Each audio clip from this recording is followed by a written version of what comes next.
All right, hi everyone. So our first topic that we're going to go through is chromosome terminology. And this is really important for you guys to get down. A lot of times it can cause issues in later chapters if you don't have it down right now. So let's make sure that we understand it really well. Let me get my laser pointer up. Okay. So the first thing that we're going to do is just look at a single chromosome. And there's two really important parts that you guys need to know: the telomere and the centromere.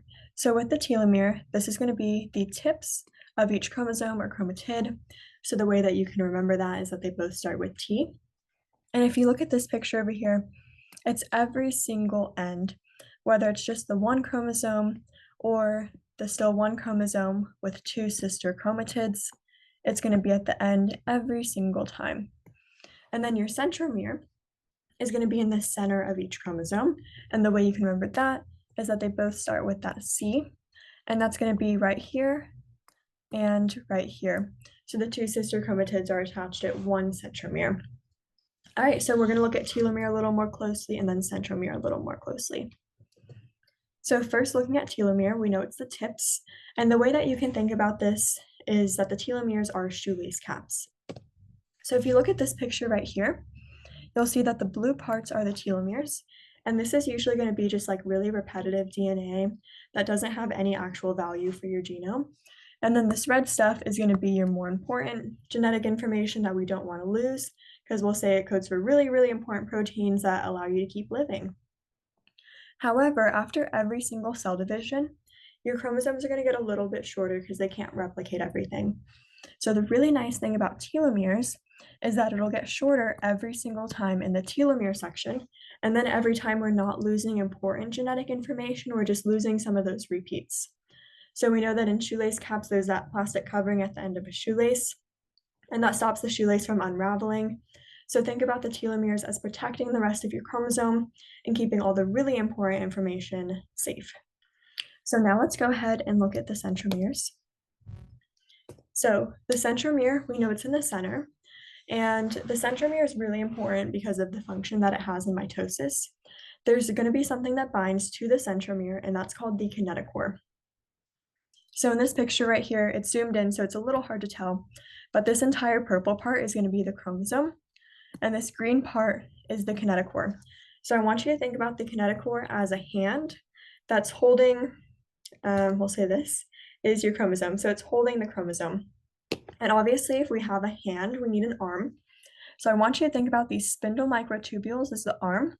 So first, you would just have the hand that's, can't get out of the frame, the hand that's holding something, and then your arm is actually going to grow out and attach to the hand. Once everything's attached, then it can pull away. So you can think about the chromosome as the thing the hand is holding, and the kinetochore attaches to the chromosome at the centromere. So this part of the chromosome right here is actually the centromere. Your kinetochore is holding on, and then it connects it to the arm or the spindle microtubule, and that's what pulls the chromosome apart in anaphase. So it's really important, both mitosis and meiosis, which we'll go into in other lectures. All right, and so now a really important point of confusion is mixing up the word centrosome and centromere. I did this for a very long time, and a lot of students and professors do as well, just because they sound so similar and they're both in the cell. So the way that I want you guys to remember the difference is think about telomere. It ends in mere. Our two parts of the chromosome, centromere and telomere, both end in mere. So if you remember telomere and you're trying to remember what's the center of the chromosome, it ends in mere, centromere. And in case you don't know what the centrosome is, it's something that's used in mitosis. And we're going to talk a little bit more about that in the mitosis section, but I'm not going to touch on that a lot now. So if you're not sure, make sure you watch that tricky topics lecture too. So yeah, that's going to be our two big parts of the chromosome. We have our telomere and our centromere. And now I'm going to talk a little bit about the difference with a gene and an allele. So we know that each chromosome is made up of different genes, and a gene is just going to be like hair color, eye color, height, that type of thing. So it's not anything specific about the height. It doesn't say short or tall. It doesn't say brown hair or blonde hair. That's actually the job of your allele. So your allele is going to give you a little more specificity about the gene. So your allele would be like brown. or blonde or red. So your gene is the hair color, and the allele would be what color the hair actually is. And you could have many different alleles for a single gene. For example, people could have blue eyes, red eyes, green eyes, brown eyes, etc. So looking at this picture on the side right here, you'll notice there's two chromosomes, one right here and one right here. Each of these comes from one of your parents. So like we'll say that this one comes from mom and this one comes from dad. And you'll notice they're paired together. We'll imagine it's just chromosome 1 for both of them. And they all have the same genes. Both of these are gene A, both of these are gene B, both of these are gene C, and so on. But you'll notice the color is different, and this is meant to represent different alleles.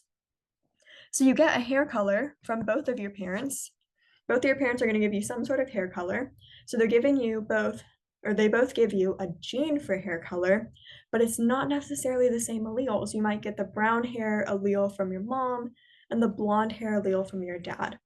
So that's the difference between gene and allele. And this comparison is also going to be important when we're talking about our next topic, homologous chromosomes and sister chromatids.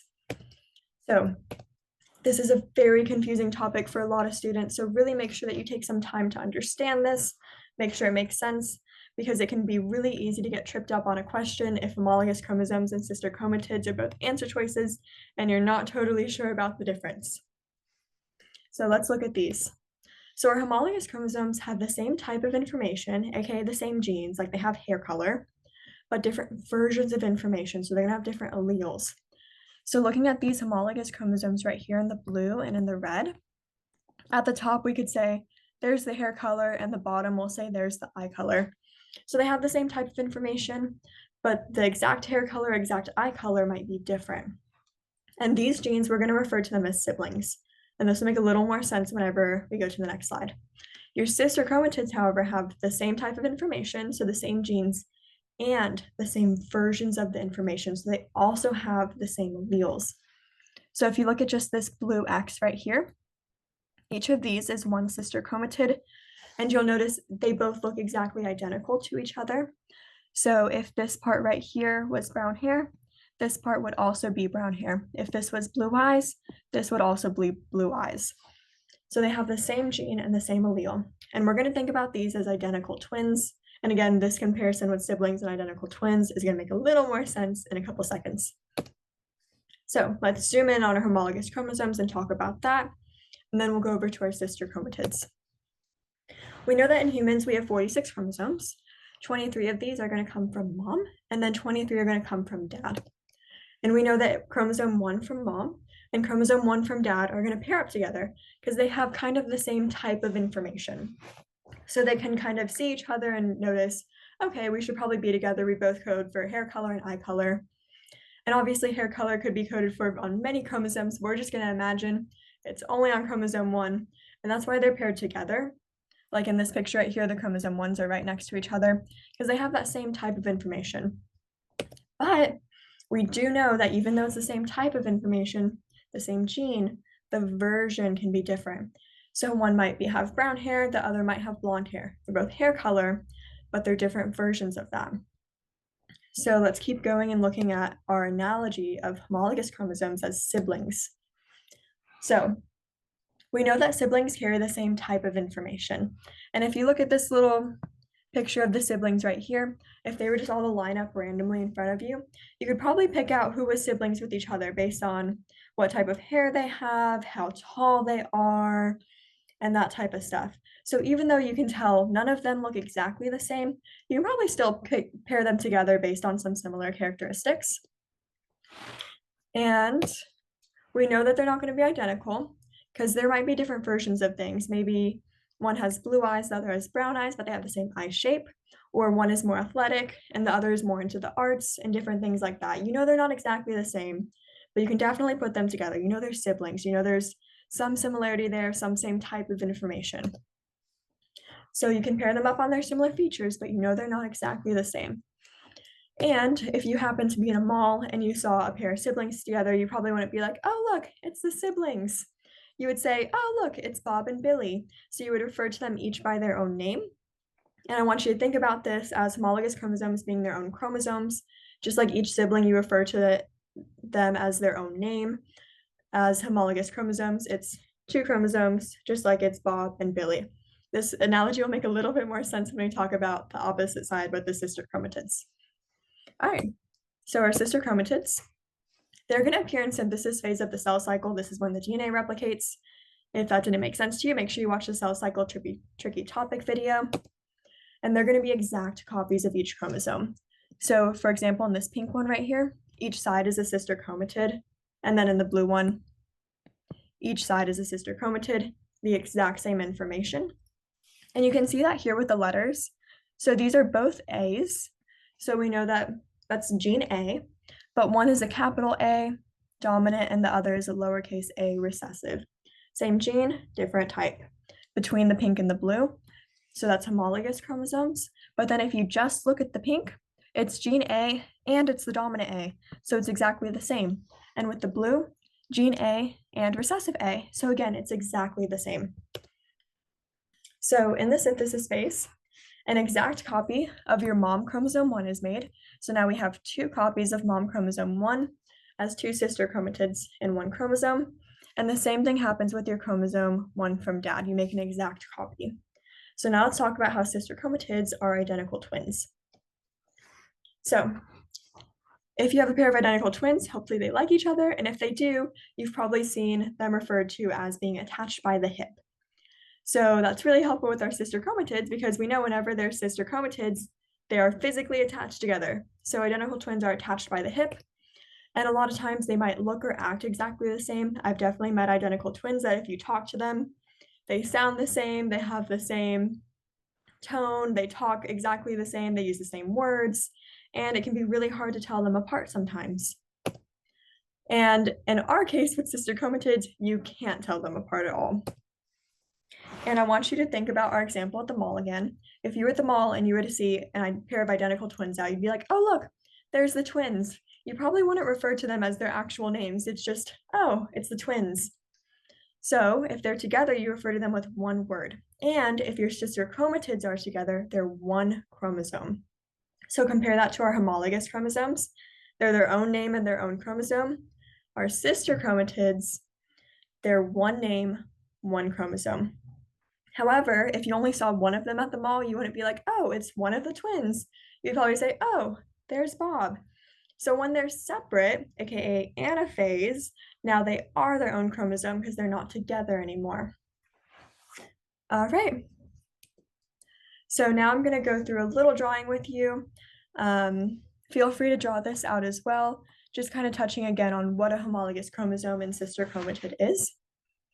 So we're going to say that we are looking at chromosome 1. We have 1 from dad. And then we also have 1 from mom. And I'm going to say that at the top of these, at the top of these chromosomes for both of them, right? Wrong color. At the top of them right here, I'm going to say that's hair color. And at the bottom, we're going to say it's eye color. So they're both chromosome 1. They both have the same type of information. But on your mom's chromosome, it might be blonde hair, blue eyes, and on your dad's brown hair, brown eyes. But same, just hair color, eye color. So then in the S phase, we're going to duplicate those. And now we have that for your dad and this for your mom. So we said earlier that mom had, for her hair color, my bad.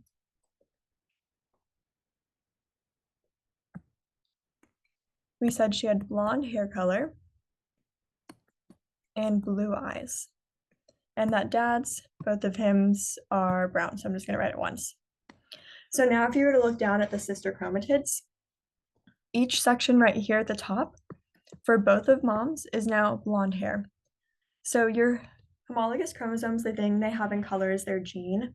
So like hair color is what they have in common. With sister chromatids, they have everything in common. What they have in common is blonde hair, not just hair color, but the color too, because everything is exactly the same. And on the bottom, it would both be blue eyes. And then obviously for your dad on the top, both of them would code for brown hair. And on the bottom, both of them would code for brown eyes. So that's the end of the chromosome terminology. Let me know if you have any questions. Feel free to watch again, draw different things out, or try some different practice problems, but make sure that you really have this down for your exam. And I will see you in the next video. I hope you found this video really helpful. The concepts and information presented in these videos will be true no matter what genetics class you are taking. However, the concepts presented in this video are referencing material currently covered in Baylor University's coursework. Remember, if you are currently enrolled as a Baylor student, we offer free tutoring services. Our tutoring center is located on the first floor of the Sid Richardson building. You will find all the details you need to know about these services on our website, www.baylor.edu/tutoring. You may schedule a free 30-minute one-on-one tutoring session online through Navigate, or just drop in during our open business hours. For more information about our current services, please visit our website. Thank you.